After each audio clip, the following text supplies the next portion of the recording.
Welcome back to Enchanted Learning. It's me Banasar Khalid. നമ്മൾ ഇന്ന് മുതൽ SCERT ബേസ്ഡ് ആയിട്ടുള്ള കുറച്ച് കാര്യങ്ങളാണ് പഠിക്കാൻ പോകുന്നത്. ഇന്ന് നമ്മൾ നോക്കാൻ പോകുന്നത് SCERT-യിൽ തന്നെ സയൻസ് ഭാഗത്തിലുള്ള പാഠഭാഗങ്ങളാണ്. അപ്പൊ ആദ്യം നമ്മൾ മനസ്സിലാക്കാൻ പോകുന്നത് ആസിഡ് ബേസ് ലവണങ്ങളാണ്. ആസിഡ് ബേസ് ലവണങ്ങൾ എന്ന് പറയുന്ന ഒരു ഭാഗം നമുക്ക് പഠിക്കാനുണ്ട്. അപ്പൊ നമുക്ക് SCERT-ൽ അതിനെക്കുറിച്ച് എന്തൊക്കെയാണ് പറഞ്ഞിരിക്കുന്നതെന്ന് മനസ്സിലാക്കാം. അപ്പൊ നിങ്ങൾ ക്ലാസ് ശ്രദ്ധിച്ചിരിക്കുക, പോയിന്റ്സ് നോട്ട് ചെയ്തെടുക്കുക.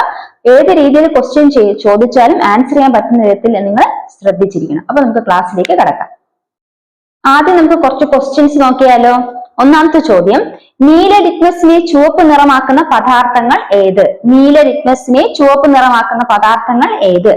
രണ്ടാമത്തെ ചോദ്യം, എല്ലാ ആസിഡുകളിലെയും പൊതുവായ ഘടകം ഏത്? എല്ലാ ആസിഡുകളിലെയും പൊതുവായ ഘടകം ഏത്?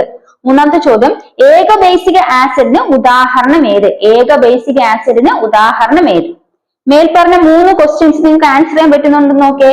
ഒന്നാമത്തെ ചോദ്യം എന്നാ, നീല ലിറ്റ്മസിനെ ചുവപ്പ് നിറമാക്കുന്ന പദാർത്ഥങ്ങൾ അറിയപ്പെടുന്നത് എന്തായിട്ടാണ്? എല്ലാ ആസിഡുകളിലെ പൊതുവായ ഘടകം ഏതാണ്?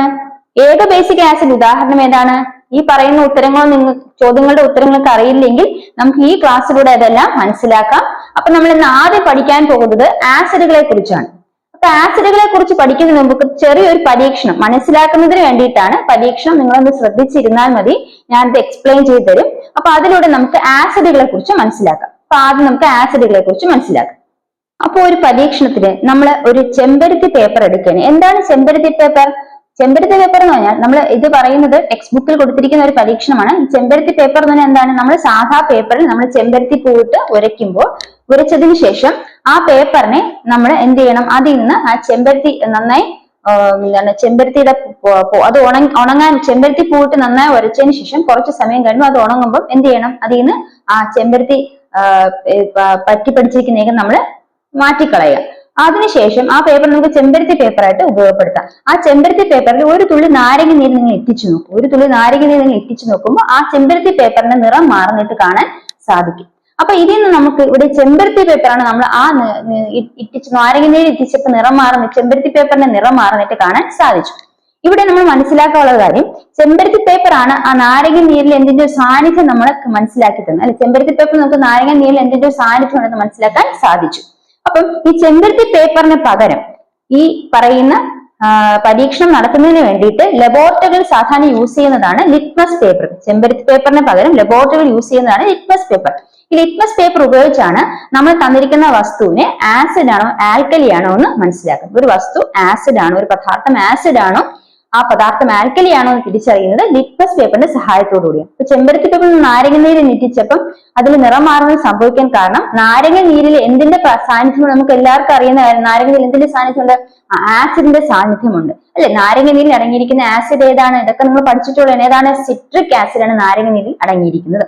അപ്പൊ അവിടെ ആസിഡിന്റെ സാന്നിധ്യം കാണിക്കുന്നത് എങ്ങനെ മനസ്സിലാക്കാൻ സാധിച്ചു? ചെമ്പരത്തി പേപ്പറിലെ നിറം മാറ്റത്തിലൂടെ മനസ്സിലാക്കാൻ സാധിച്ചു. അപ്പൊ ചെമ്പരത്തി പേപ്പർ സാധാരണ ഉപയോഗിക്കുന്നതാണ്. ഇനി ഈ ലബോറട്ടറിയിൽ നിന്ന് യൂസ് ചെയ്യുന്നതാണ് ലിറ്റ്മസ് പേപ്പർ. ഈ ലിറ്റ്മസ് പേപ്പർ ആണ് നമ്മൾ ലബോറട്ടറി യൂസ് ചെയ്യുന്നത് പറഞ്ഞു. ഇനി ആസിഡ് നമ്മൾ പറഞ്ഞു. ആസിഡ് അപ്പൊ ആ ലിറ്റ്മസ് പേപ്പറിൽ ഒരു ആസിഡ് നമ്മൾ അല്ലെങ്കിൽ നാരങ്ങ നീര് ഒരു ഡ്രോപ്പ് ഒഴിക്കുകയാണെങ്കിൽ ഇറ്റിക്കുകയാണെങ്കിൽ ആ ലിറ്റ്മസ് പേപ്പർ ഇപ്പം ചുവന്ന നിറത്തിലാണ് ഇരിക്കുന്നതെങ്കിൽ അത് ചുവപ്പായിട്ട് തന്നെ ഇരിക്കും. എന്നാൽ ഇത് നീല നിറത്തിലാണ് ഇരിക്കുന്നതെങ്കിൽ അത് എന്തായിട്ട് മാറും? ഈ ആസിഡ് ഇറ്റിക്കുമ്പോൾ അതിന്റെ നിറം മാറി ചുവപ്പായിട്ട് മാറും. അപ്പൊ ആസിഡുകൾ ലിറ്റ്മസ് പേപ്പറിൽ ഏത് നിറം കാണിക്കുന്നു? ഞാൻ ഒന്നുകൂടെ പറയാം. നമ്മളൊരു ലിറ്റ്മസ് പേപ്പറിൽ ഒരു തുള്ളി നാരങ്ങ നീര് ഇറ്റിച്ച് നോക്കുമ്പോൾ ആ ലിറ്റ്മസ് പേപ്പർ ഇപ്പം ചുവപ്പ് നിറത്തിലാണ് ഇരിക്കുന്ന ലിറ്റ്മസ് പേപ്പർ ആണെങ്കിൽ അത് ചുവന്ന നിറത്തിൽ തന്നെ ഇരിക്കും. എന്നാൽ നീല നിറത്തിൽ ഇരിക്കുന്ന ലിറ്റ്മസ് പേപ്പർ ആണെങ്കിൽ അതിലൊരു നാരങ്ങ നീര് നമ്മൾ ഇറ്റിക്കുമ്പോൾ അത് ഏത് നിറത്തിലോട്ട് മാറും?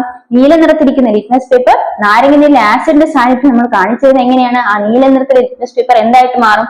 ചുവപ്പ് നിറമായിട്ട് മാറും. അപ്പൊ ആസിഡിന്റെ സാന്നിധ്യം നമുക്ക് അങ്ങനെ മനസ്സിലാക്കാം. ഇങ്ങനെ നീല നിറത്തിലെ ലിറ്റ്മസ് പേപ്പർ ചുവന്ന നിറത്തിലേക്ക് മാറി. അപ്പൊ ആസിഡ് എന്ന് പറയുന്നതിന് ഉദാഹരണം നമുക്കറിയാം. നമ്മൾ പരിചിതമായിട്ടുള്ള നാരങ്ങ നീര്, പുളി, മോര്, ഇതിലെല്ലാം എന്തിന്റെ സാന്നിധ്യമുണ്ട്? ആസിഡിന്റെ സാന്നിധ്യമുണ്ട്.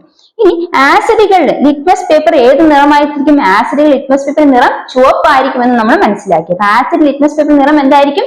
ചുവപ്പ് നിറമായിരിക്കും. ആസിഡിനെ കുറിച്ച് മനസ്സിലാക്കിയ ഒന്നാമത്തെ പോയിന്റ് എന്താണ്? ആസിഡ് ലിറ്റ്മസ് പേപ്പറിൽ ഏത് നിറത്തിലാണ് കാണപ്പെടുന്നത്? ആസിഡ് ലിറ്റ്മസ് പേപ്പർ ചുവപ്പ് നിറം, ലിറ്റ്മസ് പേപ്പർ ചുവന്ന നിറത്തിലാണ് കാണപ്പെടുന്നതെങ്കിൽ അതിൽ എന്തിന്റെ സാന്നിധ്യം കൊണ്ട് ഒരു ആസിഡ് ആണ് അതിൽ ഇറ്റിച്ചത് നമുക്ക് മനസ്സിലാക്കാം. അപ്പൊ ആസിഡ് ലിറ്റ്മസ് പേപ്പർ ഏത് നിറം കാണിക്കുന്നു? ചുവപ്പ് നിറം കാണിക്കുന്നു. രണ്ടാമതായി നമ്മൾ പറയാനുള്ളത് ഈ പറയുന്ന നാരങ്ങ നീര്, പുളി,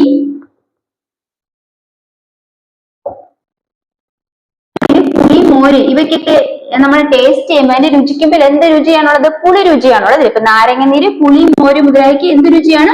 പുളി രുചിയാണ്. ഇതിൽ നിന്ന് നമുക്ക് ആസിഡിന്റെ പൊതുവായ ഒരു കാര്യത്തെ മനസ്സിലാക്കാം. ആസിഡുകൾക്ക് പൊതുവെ ഏത് രുചിയാണ്? പുളി രുചിയാണ് ഉള്ളതെന്ന് മനസ്സിലാക്കാം.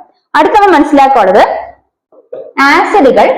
ആസിഡുകൾ പ്രവർത്തനശേഷിയുള്ള മെറ്റലുകൾ, അത് ആസിഡുകൾ പ്രവർത്തനശേഷിയുള്ള ലോഹങ്ങളുമായി കൂടിച്ചേർന്ന് എന്ത് പുറത്തേക്ക് വിടുന്നു? ഒരു വാതകം പുറത്തേക്ക് വിടുന്നു. അപ്പൊ അതായത് ആസിഡുകൾ പ്രവർത്തനശേഷിയുള്ള ലോഹങ്ങളുമായി കൂടിച്ചേർന്ന് എന്ത് സംഭവിക്കുന്ന? രാസപ്രവർത്തനത്തോടെ ഒരു വാതകത്തെ പുറത്തേക്ക് വിടുന്നു. അതിന് ഉദാഹരണം നോക്കാം.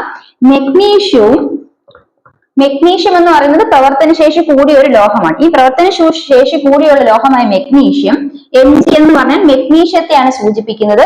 മെഗ്നീഷ്യം പ്രവർത്തനശേഷി കൂടിയ ഒരു ലോഹമാണ്. ഈ മെഗ്നീഷ്യം ആസിഡ് ഹൈഡ്രോക്ലോറിക് HCl എന്ന് വായിച്ചാൽ നമ്മൾ എന്ത് വായിക്കും? Hydrochloric acid HCl. ഇപ്പൊ മെഗ്നീഷ്യം ഇത് ഹൈഡ്രോക്ലോറിക് ആസിഡ്, ഇത് ആസിഡാണ്. ഹൈഡ്രോക്ലോറിക് ആസിഡ് ആണ്. അപ്പൊ മെഗ്നീഷ്യം ഹൈഡ്രോക്ലോറിക് ആസിഡുമായിട്ട് കൂടിച്ചേർന്ന് എന്ത് ഉണ്ടാക്കും എന്ന് വെച്ചാല് ഹൈഡ്രജൻ ഉണ്ടാക്കുന്നു. ഇപ്പൊ മെഗ്നീഷ്യം HClമായി ചേർന്ന് മെഗ്നീഷ്യം ക്ലോറൈഡും ഹൈഡ്രജനും ഉണ്ടാക്കുന്നു. അപ്പൊ ഈ പറയുന്ന ഒരു രാസപ്രവർത്തനം നമുക്ക് എന്ത് മനസ്സിലാക്കാം എന്ന് വെച്ചാൽ ഇവിടെ ഹൈഡ്രജൻ എന്ന വാതകം ഉൽപ്പാദിപ്പിക്കപ്പെടുന്നത് മനസ്സിലാക്കാം. അപ്പൊ മെഗ്നീഷ്യവും ഹൈഡ്രോക്ലോറിക് ആസിഡുമായി ചേർന്ന് മെഗ്നീഷ്യം ക്ലോറൈഡും ഹൈഡ്രജൻ എന്ന വാതകവും ഉൽപ്പാദിപ്പിക്കപ്പെടുന്നു. ഇവിടെ ഹൈഡ്രജന്റെ സാന്നിധ്യം നമുക്ക് എങ്ങനെ മനസ്സിലാക്കാൻ എന്ന് വെച്ചാൽ നമ്മളുടെ ടെസ്റ്റ് ട്യൂബിലാണ് ടെസ്റ്റ് ട്യൂബിൽ ഹൈഡ്രോക്ലോറിക് ആസിഡ് എടുക്കുന്നു, അതിലേക്ക് മെഗ്നീഷ്യം ഇട്ട് കൊടുക്കും. മെഗ്നീഷ്യത്തിന്റെ ഒരു പൊടിയോ എന്തെങ്കിലും മെഗ്നീഷ്യം ഇട്ട് കൊടുക്കുമ്പോൾ മെഗ്നീഷ്യത്തിന് ലോഹമല്ലേ, അത് ഒരു മെഗ്നീഷ്യത്തിന്റെ ഒരു പീസ് നമ്മൾ ഇട്ട് കൊടുക്കും. എന്ത് സംഭവിക്കും? അവിടെ റിയാക്ഷൻ സംഭവിക്കും, അവിടെ രാസപ്രവർത്തനം നടക്കും. അതിന്റെ ഫലമായിട്ട് അവിടെ എന്തുണ്ടാകുന്നു?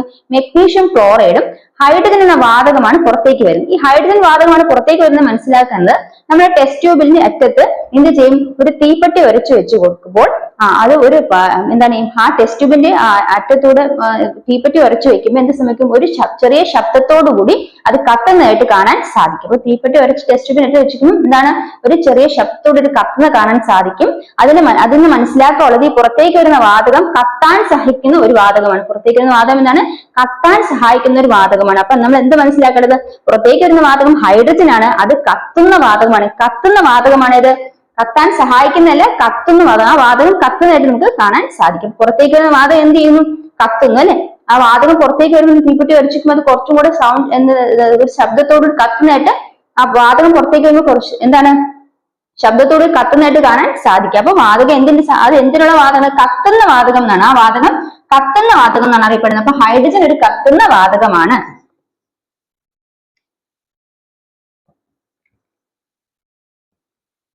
അപ്പൊ ഹൈഡ്രജൻ എന്ന് പറയുന്നത് ഒരു കത്തുന്ന വാതകമാണ്. അപ്പൊ ഈ പരീക്ഷണത്തിലൂടെ നമ്മൾ ആസിഡിന്റെ സാന്നിധ്യം, ആസിഡ് എങ്ങനെയാണ് പ്രവർത്തിക്കുന്നത് എന്ന് മനസ്സിലാക്കിയത് അല്ലെ. അതായത് ആസിഡ് എന്ന് പറയുന്നത് ഇവിടെ ഹൈഡ്രോക്ലോറിക് ആസിഡ് നമ്മൾ എടുത്തിരിക്കുന്നത്. ഈ ഹൈഡ്രോക്ലോറിക് ആസിഡ് മെഗ്നീഷ്യം എന്ന ലോഹവുമായ രാസപ്രവർത്തനം ഏർപ്പെടുമ്പോൾ മെഗ്നീഷ്യം ക്ലോറൈഡും ഹൈഡ്രജൻ എന്ന വാതകവും ഉത്പാദിപ്പിക്കപ്പെടുന്നു എന്ന് പറഞ്ഞു.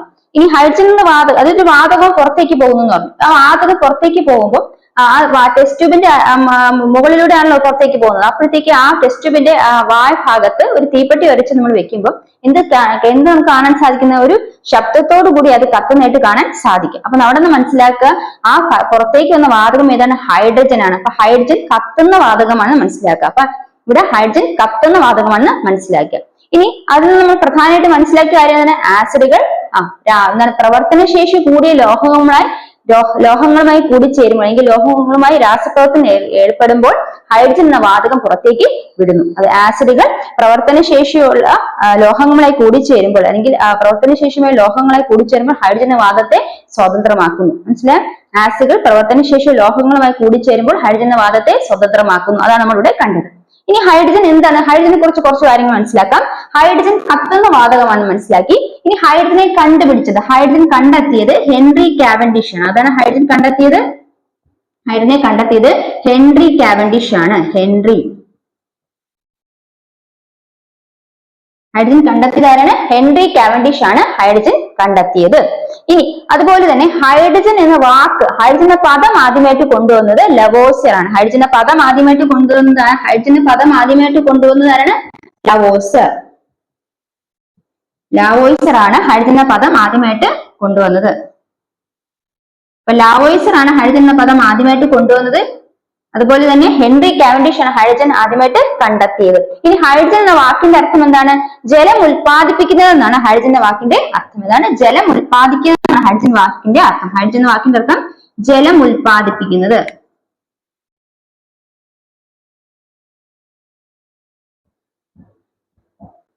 അപ്പൊ എന്താണ് ഹൈഡ്രജൻ എന്ന വാക്കിന്റെ അർത്ഥം? ജലം ഉൽപ്പാദിപ്പിക്കുന്നത്. ഈ പരീക്ഷണത്തിലൂടെ ഹൈഡ്രജൻ വാതകത്തെ കുറിച്ചാണ് മനസ്സിലാക്കിയത്. ഹൈഡ്രജൻ വാതകത്തിന്റെ പ്രത്യേകതകളെ കുറിച്ച് മനസ്സിലാക്കി. ഹൈഡ്രജൻ എന്താണ്? കത്തുന്ന വാതകമാണെന്ന് മനസ്സിലാക്കി. ഇനി ഹൈഡ്രജൻ കണ്ടെത്തിയത് ഹെൻറി കാവൻഡിഷ് എന്ന ശാസ്ത്രജ്ഞനാണ്. ഇനി ഹൈഡ്രജൻ എന്ന പദം ആദ്യമായിട്ട് ഉപയോഗിച്ചത് ആരാണ്? ലവോസിയർ ആണ് ഹൈഡ്രജൻ പദം ആദ്യമായിട്ട് ഉപയോഗിച്ചത്. അതുപോലെ ഹൈഡ്രജൻ എന്ന വാക്കിന്റെ അർത്ഥം ജലം ഉൽപ്പാദിപ്പിക്കുന്നതാണ്. എന്താണ് ഹൈഡ്രജൻ വാക്കിന്റെ അർത്ഥം? ജലം ഉൽപ്പാദിപ്പിക്കുന്നത്. അപ്പൊ നമ്മൾ പറഞ്ഞുകൊണ്ടിരുന്ന ആസിഡിനെ കുറിച്ചാണ് അല്ലെ. ഇപ്പൊ ആസിഡുകൾ ലിറ്റ്മസ് പേപ്പറിൽ അതായത് നീല ലിറ്റ്മസ് പേപ്പറിനെ ചുവപ്പ് നിറമാക്കുന്നു. ഇനി അതുപോലെ തന്നെ ഈ പറയുന്ന ആസിഡുകൾ പ്രവർത്തനശേഷി കൂടിയ ലോഹങ്ങളായി കൂടിച്ചേർന്ന് ഹൈഡ്രജൻ വാതകം പുറത്തേക്ക് വിടുന്നു. അപ്പൊ ആസിഡുകൾ പ്രവർത്തനശേഷിയുള്ള ലോഹമായി കൂടിച്ചേർന്ന് ഹൈഡ്രജൻ വാതകത്തെ പുറത്തേക്ക് വിടുന്നു. അതാണ് നമ്മൾ ഒരു ഉദാഹരണം നോക്കി. എന്താണ്? മെഗ്നീഷ്യവും ഹൈഡ്രോക്ലോറിക് ആസിഡ് എന്ന് പറയുന്ന ആസിഡും ചേർന്ന് മെഗ്നീഷ്യം ക്ലോറൈഡും ഹൈഡ്രജൻ വാതകവും പുറത്തേക്ക് വിടുന്നു. അപ്പൊ ഇവിടെ പ്രവർത്തനശേഷി കൂടിയ ലോഹമാണ് മെഗ്നീഷ്യം. ആ പ്രവർത്തനശേഷി കൂടിയ ലോഹമായ മെഗ്നീഷ്യം ഹൈഡ്രോക്ലോറിക് ആസിഡുമായി ചേർന്ന് എന്താണ്?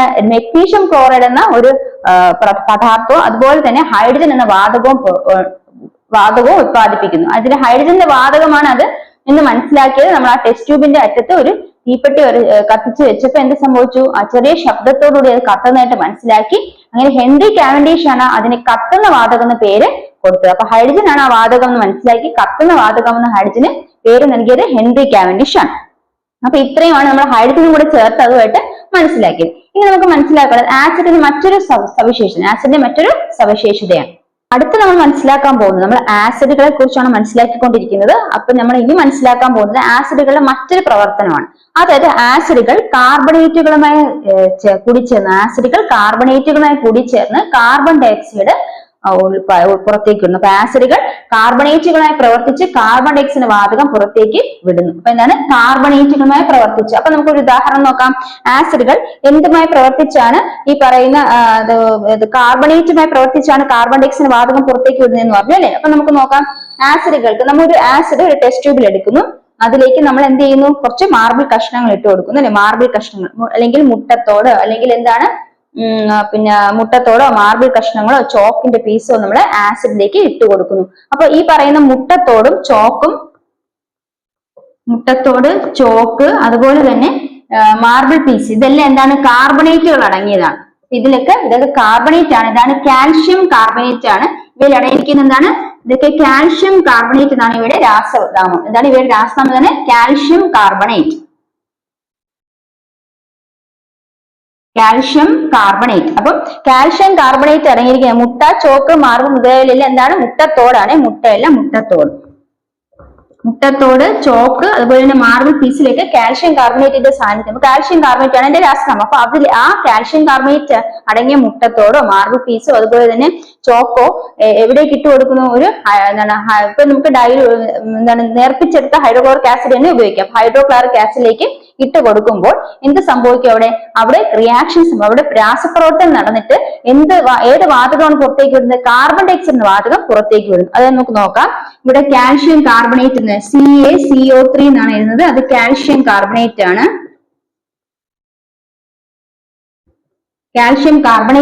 അത് എന്തിനോട് ചേർന്നു? നമ്മളൊരു ആസിഡുമായി അതിനെ ചേർക്കുന്നു. ആസിഡുമായി റിയാക്ട് ചെയ്യുന്നു. അതായത് ടെസ്റ്റ് ട്യൂബിൽ ആസിഡ് എടുക്കുന്നു, ഹൈഡ്രോക്ലോറിക് ആസിഡ് എടുത്തിട്ട് അതിലേക്ക് എന്തിട്ട് കൊടുക്കുന്നു? കാൽഷ്യം കാർബണേറ്റ്, അതായത് മുട്ടത്തോടോ ചോക്കോ മാർപ്പീസോ ഏതെങ്കിലും ഒന്ന് ഇട്ട് കൊടുക്കുന്നു. അപ്പൊ അവിടെ എന്ത് സംഭവിക്കും? അവിടെ ഒരു രാസപ്രവർത്തനം നടന്നിട്ട് അവിടെ എന്താണ് ഉത്പാദിപ്പിക്കുന്നത്? ഒരു കാർബൺ വാതകം ഉത്പാദിപ്പിക്കപ്പെടുന്നു. അപ്പൊ നമ്മൾ എങ്ങനെ എഴുതും?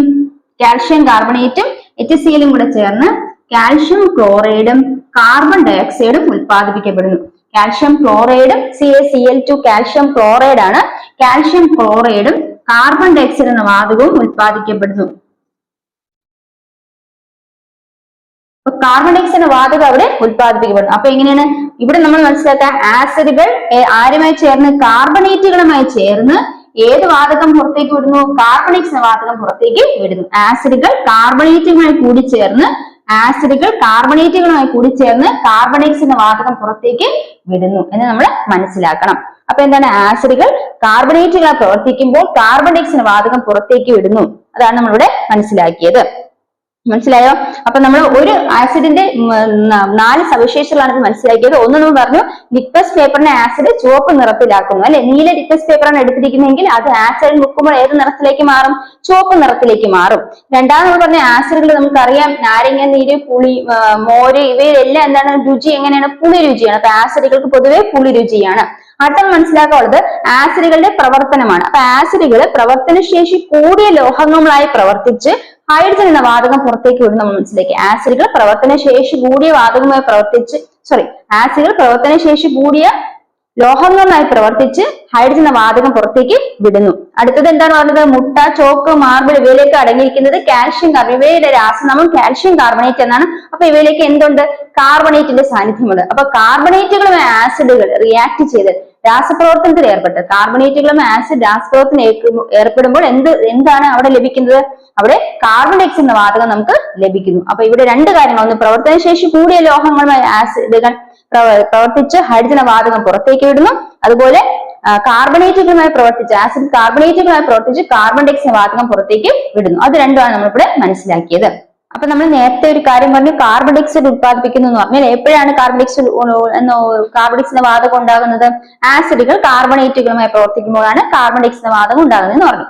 ഇനി നമ്മൾ ടെസ്റ്റ് ട്യൂബിൽ ഈ പറഞ്ഞ എക്സ്പെരിമെന്റ് അല്ലെങ്കിൽ ഈ പറഞ്ഞ ഈ രാസപ്രവർത്തനം ചെയ്തപ്പം മനസ്സിലാക്കി എന്താണ്? ഈ പറയുന്ന മുട്ടത്തോട് ഈ ടെസ്റ്റ് ട്യൂബിന്റെ അകത്ത് ഇരിക്കുന്ന ഏതാണ് ഹൈഡ്രോക്ലോറിക് ആസിഡിലേക്ക് മുട്ടത്തോട് ഇട്ടപ്പം എന്ത് സംഭവിച്ചു? അവിടെ രാസപ്രവർത്തനം നടന്നിട്ട് എന്ത് സംഭവിച്ചു? ഈ ആസിഡ് ഈ കാർബൺ ഡയോക്സൈഡ് വാതകം പുറത്തേക്ക് വരികയാണ്. അപ്പൊ അങ്ങനെ പുറത്തേക്ക് വന്ന കാർബൺ ഡയോക്സൈഡ് മനസ്സിലാവുന്നതിന് മുമ്പ് നമ്മൾ എന്ത് ചെയ്തു? ആ ടെസ്റ്റ് ട്യൂബിന്റെ ഭാഗത്ത് ഒരു തീപ്പെട്ടി കത്തിച്ചു വെച്ചപ്പോൾ ആ തീ കെട്ടുപോകുന്നതായിട്ട് കാണാൻ സാധിച്ചു. അപ്പൊ ഇവിടെ നമ്മൾ മനസ്സിലാക്കുന്നത് കാർബൺ ഡയോക്സൈഡ് എന്ന് പറയുന്നത് തീ കെടുത്തുന്ന വാതകമാണ്. എന്താണ്? കാർബൺ ഡയോക്സൈഡ് എന്ന് പറയുന്നത് തീ കെടുത്തുന്ന വാതകമാണ്. എന്നാൽ ഹൈഡ്രജൻ ആകട്ടെ കത്തുന്ന വാതകമാണ്. അപ്പൊ ഹൈഡ്രജൻ കത്തുന്ന വാതകവും കാർബൺ ഡയോക്സൈഡ് തീ കെടുത്തുന്ന വാതകവുമാണെന്ന് മനസ്സിലാക്കണം. അപ്പൊ നമ്മൾ ആസിഡിനെ കുറിച്ച് പറഞ്ഞു കൂട്ടി നമ്മൾ കുറച്ച് കാര്യങ്ങൾ മനസ്സിലാക്കാറുണ്ട്. ആസിഡുകൾ പൊതുവെ നമുക്ക് ഇപ്പം സസ്യഭാഗങ്ങളിലെ ആസിഡിന്റെ സാന്നിധ്യം ഉണ്ടെന്ന് പറഞ്ഞു, അല്ലെ? അതായത് ഇപ്പം നമ്മൾ പറഞ്ഞു എന്താണ് ചില ആസിഡുകൾ, അതായത് നമ്മുടെ ഭക്ഷ്യവസ്തുക്കളിൽ ആസിഡിന്റെ സാന്നിധ്യം ഉണ്ടെന്ന് പറഞ്ഞു. നമ്മുടെ ഭക്ഷ്യവസ്തുക്കൾ ഏതൊക്കെയാണ് നമ്മൾ പറഞ്ഞത്? ഇപ്പൊ നാരങ്ങ നീര്, പുളി, മോര്, ഈ ഭക്ഷ്യവസ്തുക്കളൊക്കെ ആസിഡിന്റെ സാന്നിധ്യമാണ് നമ്മൾ മനസ്സിലാക്കിയതാണ്. അപ്പൊ അവർക്ക് പുളി രുചിയുണ്ട്. അപ്പൊ അവയെ ആസിഡുകളുടെ കൂട്ടത്തിൽ പെടുത്താം. അപ്പൊ അവയ്ക്കുള്ളിൽ ആസിഡിന്റെ സാന്നിധ്യമുണ്ട് എന്ന് പറഞ്ഞു, അല്ലെ? ഈ പറയുന്ന ആസിഡുകൾക്ക് പൊതുവെ ശക്തി കുറവാണ്. അപ്പൊ ഭക്ഷ്യവസ്തുക്കൾ അടങ്ങിയിരിക്കുന്ന ആസിഡുകൾക്ക് പൊതുവെ ശക്തി കുറവാണ്. അതുകൊണ്ട് അതിന് നമുക്ക് ഓർഗാനിക് ആസിഡുകൾ എന്ന് പറയും. ഇപ്പൊ ഭക്ഷ്യവസ്തുക്കൾ അടങ്ങിയിരിക്കുന്ന ആസിഡുകൾ പൊതുവെ എന്താണ്? ശക്തി കുറവാണ്. മനസ്സിലാക്കാനുള്ളത്, ഈ ഭക്ഷ്യവസ്തുക്കൾ അടങ്ങിയിരിക്കുന്ന ആസിഡുകൾക്ക് പൊതുവെ ശക്തി കുറവാണ്. അപ്പൊ അവയെ നമുക്ക് ഓർഗാനിക് ആസിഡുകൾ എന്ന് വിളിക്കുക. എന്താണ്? Organic acid. അപ്പൊ ഓർഗാനിക് ആസിഡുകൾ എന്ന് പറയുന്നത് ഭക്ഷ്യവസ്തുക്കൾ അടങ്ങിയിരിക്കുന്ന ആസിഡെയാണ് ഓർഗാനിക് ആസിഡ് എന്ന് പറയുന്നത്. ഇപ്പൊ നാരങ്ങ നീരിൽ നമുക്കറിയുന്ന കാര്യം സിട്രിക് ആസിഡ് ആണ് നാരങ്ങ നീരിലുള്ളത്, അല്ലെ? പുളിയിലാണെങ്കിലോ ടാർട്ടാറിക് ആസിഡ് ആണ് നമ്മൾ പഠിച്ചിട്ടോ. അപ്പൊ ഇതെല്ലാം എന്താണ്? ഓർഗാനിക് ആസിഡുകളാണ്. ഇവയ്ക്ക് പൊതുവെ ശക്തി കുറവായിരിക്കുമെന്ന് മനസ്സിലാക്കണം. ഇനി നമ്മൾ മനസ്സിലാക്കാനുള്ളത് ലബോറട്ടറികളിൽ ഉപയോഗപ്പെടുത്തുന്ന ആസിഡാണ് HCl എന്ന് പറഞ്ഞാൽ ഹൈഡ്രോക്ലോറിക് ആസിഡ്. എന്താണ്? HCl എന്ന് പറഞ്ഞാൽ ഹൈഡ്രോക്ലോറിക് ആസിഡ് എന്നാണ്. ഇനി HNO3 എന്ന് പറഞ്ഞാൽ നൈട്രിക് ആസിഡ് ആണ്. HNO3 എന്ന് പറഞ്ഞാൽ എന്താണ്? നൈട്രിക് ആസിഡ് ആണ്. ഇനി H2SO4 എന്ന് പറഞ്ഞാൽ സൾഫൂരിക് ആസിഡ് ആണ്. അപ്പൊ HCl എന്ന് പറഞ്ഞാൽ ഹൈഡ്രോക്ലോറിക് ആസിഡും HNO3 എന്ന് പറഞ്ഞാൽ നൈട്രിക് ആസിഡും H2SO4 എന്ന് പറഞ്ഞാൽ സൾഫ്യൂരിക് ആസിഡുമാണ്. ഇനിയും ധാരാളം ആസിഡുകളുണ്ട്. പ്രധാനമായിട്ട് മനസ്സിലാക്കുള്ളത് HCl എന്താണ് ഹൈഡ്രോക്ലോറിക് ആസിഡും HNO3 എന്ന് പറഞ്ഞാൽ നൈട്രിക് ആസിഡും H2SO4 എന്ന് പറഞ്ഞാൽ സൾഫ്യൂരിക് ആസിഡുമാണ്. ഇവയൊക്കെ പൊതുവെ ലബോറട്ടറികളിൽ ഉപയോഗിക്കുന്ന ആസിഡുകളാണ്. ഇവയ്ക്ക് വീര്യം കൂടുതലാണ്. അപ്പൊ ഇവയെ നമുക്ക് മിനറൽ ആസിഡുകൾ എന്ന് വിളിക്കാം. ഇവയ്ക്ക് വീര്യം കൂടുതലാണ്. ഇവയെ എന്ത് വിളിക്കാം? മിനറൽ ആസിഡുകൾ എന്നാണ് ഇവയെ വിളിക്കുന്നത്. വീര്യം കൂടിയതാണ് അല്ലെങ്കിൽ ശക്തി കൂടിയ ആസിഡുകളാണ് ഇവ. ഇവയെ എന്ത് വിളിക്കാം? മിനറൽ ആസിഡ് എന്ന് വിളിക്കാം. അപ്പൊ മിനറൽ ആസിഡുകൾക്ക് ഉദാഹരണമാണ് HCl, HNO3, H2SO4. അപ്പൊ നമ്മൾ ആസിഡിനെ കുറിച്ചാണ് ഇത്രയും നേരം മനസ്സിലാക്കിയത്. അത് ഞാൻ ഒന്നുകൂടെ റിപ്പീറ്റ് ചെയ്യാം. ആസിഡുകൾ നീല ലിറ്റ്മസിനെ ചുവപ്പ് നിറമുള്ളതാക്കുന്നു. പിന്നെ ആസിഡുകൾക്ക് പൊതുവെ പുളി രുചിയാണ്. ഇനി അവ പ്രവർത്തനശേഷി കൂടിയ ലോഹങ്ങളായി കൂടി ചേർന്ന് ഹൈഡ്രജൻ എന്ന വാതകം പുറത്തേക്ക് വിടുന്നു. ഇനി അതുപോലെ തന്നെ ആസിഡുകൾ കാർബണേറ്റുകളുമായി പ്രവർത്തിച്ച് കാർബൺ ഡൈ ഓക്സൈഡ് വാതകം പുറത്തേക്ക് വിടുന്നു. ഇനി നമ്മൾ മനസ്സിലാക്കിയ എന്താണ്? ആസിഡ് പൊതുവെ പ്രകൃതിദത്തം അല്ലെങ്കിൽ ഭക്ഷ്യവസ്തുക്കളിൽ നിന്ന് ലഭിക്കുന്ന ആസിഡുകളെല്ലാം ശക്തി കുറഞ്ഞവയാണ്. അവയെ ഓർഗാനിക് ആസിഡുകൾ എന്ന് വിളിക്കുന്നു. എന്നാൽ ലബോറട്ടറികളിൽ നമ്മൾ ഉപയോഗിക്കുന്ന ആസിഡുകളെല്ലാം വീര്യം കൂടിയ ശക്തി കൂടിയവയാണ്. അവയെ മിനറൽ ആസിഡ്സ് എന്ന് വിളിക്കുന്നു. അവയ്ക്ക് ഉദാഹരണമാണ് HCl hydrochloric acid, HNO3 nitric acid, H2SO4 sulphuric acid മുതലായവ. മേൽപ്പറഞ്ഞ acid HCl hydrochloric acid, HNO3 nitric acid, H2SO4 sulphuric acid, അതുപോലെ തന്നെ H2CO3 കാർബോണിക് ആസിഡ്. നമ്മൾ മനസ്സിലാക്കുക, കാർബോണിക് ആസിഡ് സോഡ ജലം എന്ന് പറയുന്നത് സോഡ വാട്ടർ ഏതാണ്? H2CO3 ആണ്. ഇവിടെ ഈ ആസിഡുകളിലെല്ലാം ഒരു പൊതുവായ ഒരു സവിശേഷത നമുക്ക് കാണാൻ സാധിക്കും അല്ലെ? അതെന്താണ്? ഹൈഡ്രജൻ എന്ന ഘടകത്തിന്റെ സാന്നിധ്യമാണ് അല്ലെ? ഈ പറയുന്ന ആസിഡുകളിലെല്ലാം പൊതുവായ ഗുണം എന്താണ്? ഹൈഡ്രജൻ എന്ന ഘടകത്തിന്റെ സാന്നിധ്യമാണ്. അപ്പൊ ആസിഡുകളുടെ പൊതുവായ ഗുണത്തിന് കാരണം എന്താണ്? ഹൈഡ്രജന്റെ സാന്നിധ്യമാണ്. അപ്പൊ ആസിഡുകളെ പൊതുവായ ഗുണങ്ങൾക്ക് കാരണം എന്താണ്? ഹൈഡ്രജന്റെ സാന്നിധ്യമാണെന്ന് മനസ്സിലാക്കുക. ഇനി നമ്മൾ നോക്കാം, ഈ പറയുന്ന HCl ആകട്ടെ HNO3യിലും H2CO3യിലും എന്തുണ്ട്? ഹൈഡ്രജന്റെ ഘടകത്തിന്റെ സാന്നിധ്യമുണ്ട്. അപ്പൊ ആസിഡുകളിൽ എന്തുണ്ട്? ഹൈഡ്രജന്റെ സാന്നിധ്യമുണ്ട്. അപ്പൊ ആസിഡിലെ പൊതുവായ ഘടകം ഏതാണ്? ഹൈഡ്രജൻ ആണെന്ന് മനസ്സിലാക്കുക. അപ്പൊ നമ്മൾ മനസ്സിലാക്കി എന്താണ്? ആസിഡുകളെ പൊതുവായ ഗുണങ്ങൾക്ക് കാരണം ഹൈഡ്രജൻ എന്ന ഘടകത്തിന്റെ സാന്നിധ്യമാണ്. അപ്പൊ ആസിഡ് പൊതു സ്വഭാവം കാണിക്കുന്നതാണ്. അവയിലെല്ലാം ഹൈഡ്രജൻ എന്ന ഘടകം ഹൈഡ്രജൻ എന്ന ഘടകം ഉണ്ട്. അതിനാലാണ് അവയെല്ലാം പൊതു ഗുണം കാണിക്കുന്നതെന്ന് പറഞ്ഞു. ഇനി നമ്മൾ മനസ്സിലാക്കാനുള്ളത്, ഒരു ഉദാഹരണത്തിന് ഹൈഡ്രജനെ കുറിച്ച് മനസ്സിലാക്കി. ഇനി നമ്മൾ പറയുന്നത് HCl ഹൈഡ്രോക്ലോറിക് ആസിഡ് HCl ജലത്തിൽ ലയിക്കുമ്പോൾ അയോണുകളായിട്ട് മാറുന്നു. HCl ജലത്തിൽ ലയിക്കുമ്പോൾ വിപരീത ചാർജുള്ള അയോണുകളായിട്ട് മാറുന്നു. അപ്പൊ നിങ്ങൾ മനസ്സിലാക്കാനുള്ളത്, HCl ജലത്തിൽ ലയിക്കുമ്പോൾ അയോണുകളായിട്ട് മാറുന്നു, അതായത് ചാർജുള്ള അയോണുകളായിട്ട് മാറുന്നു. അപ്പൊ H+ഉം Cl- എന്താണ്? HCl ജലത്തിൽ ലയിക്കുമ്പോൾ H+ഉം Cl- എന്ന് പറഞ്ഞ ചാർജുള്ള അയോണുകളായിട്ട് മാറുന്നു. ഇവിടെ നമ്മൾ മനസ്സിലാക്കുന്നത്, ആസിഡുകളുടെ ഗുണങ്ങളുടെ അടിസ്ഥാനം നമ്മൾ നേരത്തെ പറഞ്ഞു. ആസിഡിലെ ഗുണങ്ങളുടെ പൊതു അടിസ്ഥാനം എന്താണ്? ഹൈഡ്രജൻ ആണെന്ന് പറഞ്ഞു അല്ലെ? നമ്മൾ കുറച്ചും കൂടി ക്ലിയർ ആയിട്ട് പറയുകയാണെങ്കിൽ, ആസിഡുകളുടെ ഈ പറയുന്ന പൊതുഗുണത്തിന്റെ അടിസ്ഥാനം ഹൈഡ്രജൻ അയോണുകളുടെ സാന്നിധ്യമാണെന്ന് മനസ്സിലാക്കണം. അപ്പൊ ആസിഡുകളുടെ ഗുണങ്ങളുടെ അടിസ്ഥാനം എന്താണ്? ഹൈഡ്രജൻ അയോണുകളുടെ സാന്നിധ്യം.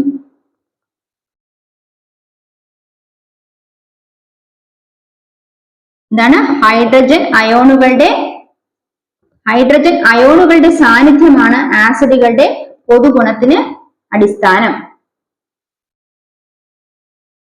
അപ്പൊ നേരത്തെ നമ്മൾ പറഞ്ഞ ആസിഡുകളെല്ലാം നോക്കിയാൽ അതിന്റെ പൊതുവായ ഘടകം അല്ലെങ്കിൽ അതിന്റെ പൊതുഗുണങ്ങൾക്ക് കാരണം ഹൈഡ്രജന്റെ സാന്നിധ്യമാണെന്ന് പറഞ്ഞു. കുറച്ചും കൂടെ ക്ലിയർ ആയിട്ട് പറഞ്ഞാൽ, ഇപ്പൊ നമ്മൾ ഉദാഹരണത്തിന് ഹൈഡ്രജൻ ക്ലോറൈഡ് എന്ന് പറയുന്ന ആസിഡ് ജലത്തിൽ ലയിപ്പിച്ചപ്പോ എന്ത് സംഭവിച്ചു? അത് അയോണുകളായിട്ട് മാറി, വിപരീത ചാർജ് അയണുകളായിട്ട് മാറി. അതായത് H+ഉം Cl- എന്ന അയണുകളായിട്ട് മാറി. ഇതിൽ നമ്മൾ മനസ്സിലാക്കാനുള്ളത്, ആസിഡുകളുടെ ഗുണങ്ങൾക്ക് കാരണം ആസിഡ് ഗുണങ്ങളുടെ അടിസ്ഥാനം എന്ന് പറയുന്നത് അതിലെ H+ അയോണുകളാണെന്ന് മനസ്സിലാക്കണം, അല്ലെങ്കിൽ ഹൈഡ്രജൻ അയോണുകളാണെന്ന് മനസ്സിലാക്കണം. ആസിഡുകളുടെ ഗുണങ്ങളുടെ അടിസ്ഥാനം എന്താണ്? അതിലെ ആസിഡുകളുടെ ഗുണങ്ങളുടെ അടിസ്ഥാനം അതിൽ അടങ്ങിയിരിക്കുന്ന H+ അയോണുകളാണ്. H+ അയോണുകളാണെങ്കിൽ ഹൈഡ്രജൻ അയോണുകളാണെന്ന് മനസ്സിലാക്കണം. ഇനി നമ്മൾ പറയാനുള്ളത്, നമ്മൾ പറഞ്ഞു ആസിഡുകൾ, ഒരു ആസിഡ് തന്മാത്രയ്ക്ക് പ്രദാനം ചെയ്യാൻ കഴിയുന്ന ഹൈഡ്രജൻ അയോണുകളുടെ എണ്ണത്തെയാണ് ബേസികത എന്ന് സൂചിപ്പിക്കുന്നത്. അപ്പൊ എന്താണ് ബേസികത എന്നാണ് നമ്മൾ മനസ്സിലാക്കാൻ പോകുന്നത്. എന്താണ് ബേസികത? ഒരു ആസിഡിന്റെ ബേസികത എന്ന് പറഞ്ഞാൽ, ഒരു ആസിഡ് തന്മാത്രയ്ക്ക് പ്രദാനം ചെയ്യാൻ കഴിയുന്ന ഹൈഡ്രജൻ അയണുകളുടെ എണ്ണമാണ് അതിന്റെ ബേസികത. ഈ ആസിഡിന്റെ മറ്റൊരു സ്വഭാവ സവിശേഷതയെ കുറിച്ചാണ് മനസ്സിലാക്കുന്നത്. ഇവിടെ നോക്ക്, ആസിഡുകൾ നമ്മൾ പറഞ്ഞു, ഈ ആസിഡ് HCl എന്ന് പറഞ്ഞാൽ ഹൈഡ്രോക്ലോറിക് ആസിഡിന്റെ ജലത്തിൽ ലയിപ്പിക്കും ഹൈഡ്രജനും ക്ലോറിൻ എന്ന് പറയുന്ന രണ്ട് അയോണുകളായിട്ട് മാറുന്നു എന്ന് പറഞ്ഞു.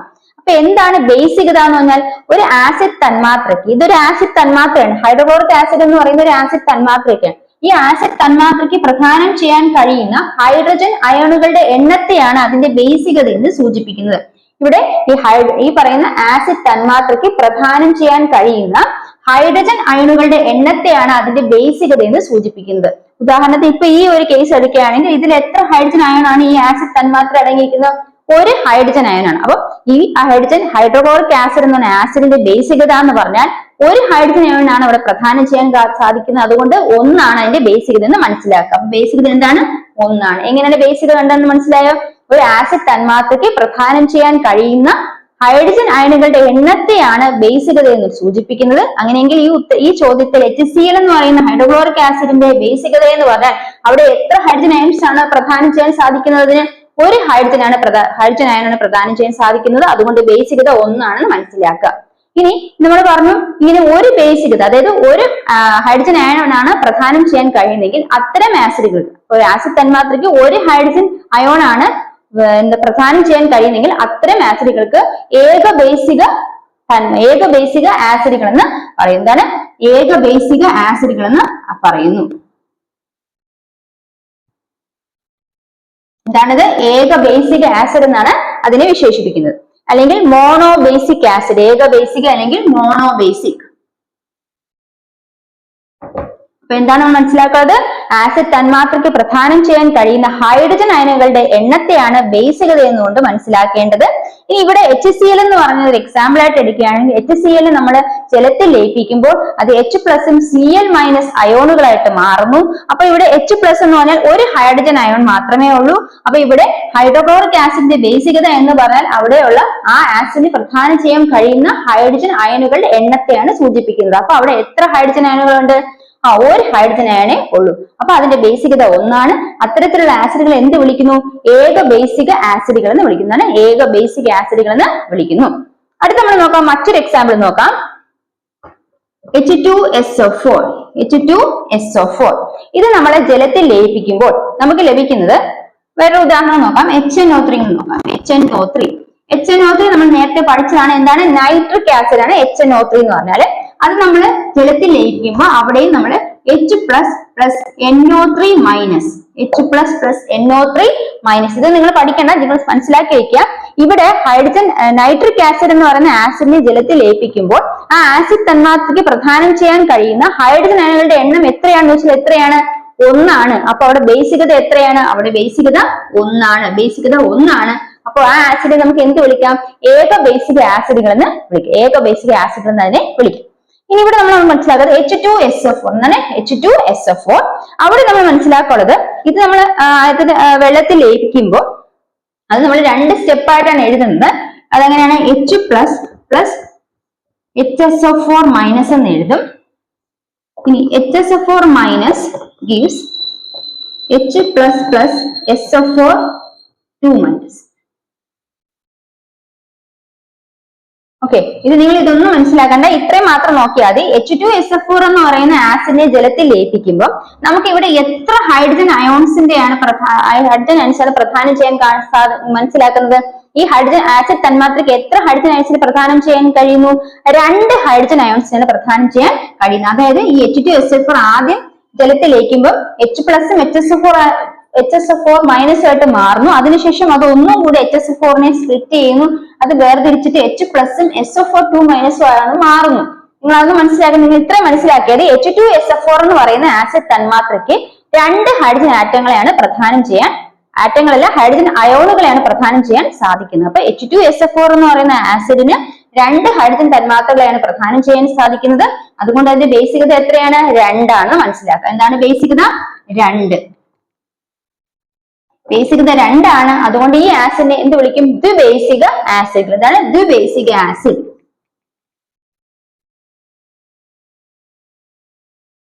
ദ്വിബേസിക ആസിഡ് അല്ലെങ്കിൽ ഡൈബേസിക്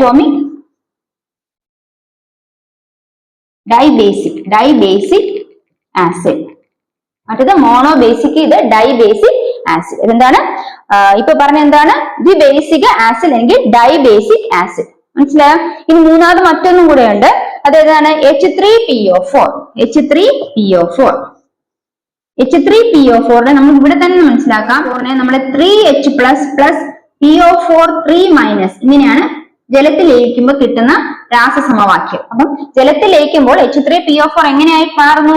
3H പ്ലസും PO4 3 മാറുന്നു. നിങ്ങൾ അതൊന്ന് മനസ്സിലാക്കാണ്ട്. ഇവിടെ നോക്ക് 3H പ്ലസ് എന്ന് കിടക്കുന്നുണ്ട്. 3H പ്ലസ് അല്ലെ.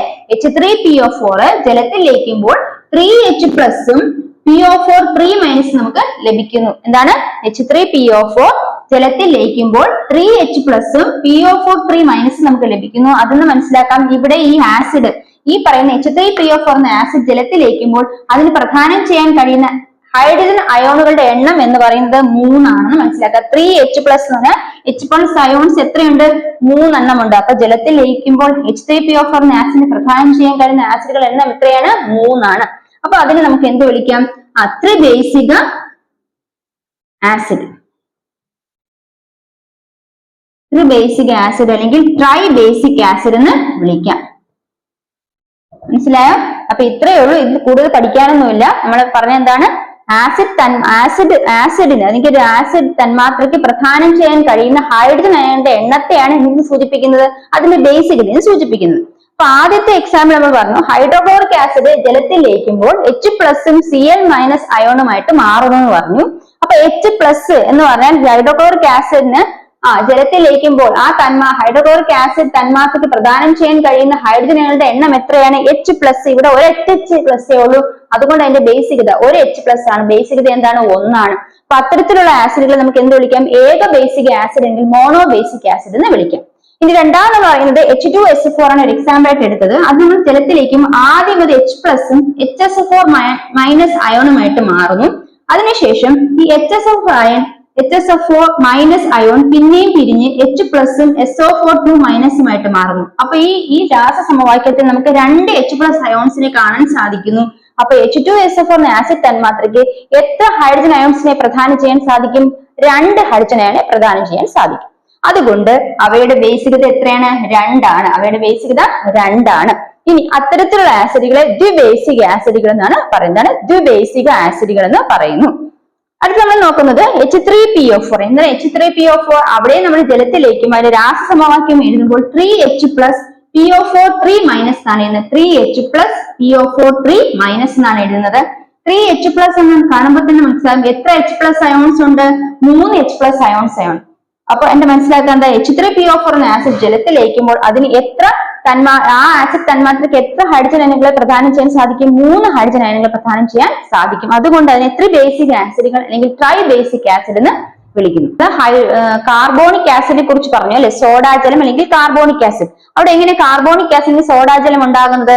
വെള്ളവും കാർബൺ ഡയോക്സൈഡും കൂടെ ചേർന്നാണ്. H2Oയും കാർബൺ ഡയോക്സൈഡും, അതായത് ജലവും കാർബൺ ഡയോക്സൈഡും കൂടി ചേർന്നാണ് എന്തുണ്ടാകുന്നത്? ഈ കാർബോണിക് ആസിഡ് അല്ലെങ്കിൽ സോഡാജലം ഉണ്ടാകുന്നത്. അപ്പൊ ജലത്തിൽ, അതായത് കാർബോണിക് ആസിഡ് ഉണ്ടാകുന്നത് എങ്ങനെയാണ്? ജലത്തിലൂടെ കാർബൺ ഡയോക്സൈഡിനെ കടത്തി വിടുമ്പോൾ എന്താണ്? കാർബോണിക് ആസിഡ് അല്ലെങ്കിൽ സോഡാജലം ഉണ്ടാകുന്നു. ജലത്തിലൂടെ കാർബൺ ഡയോക്സൈഡിനെ കടത്തി വിടുമ്പോൾ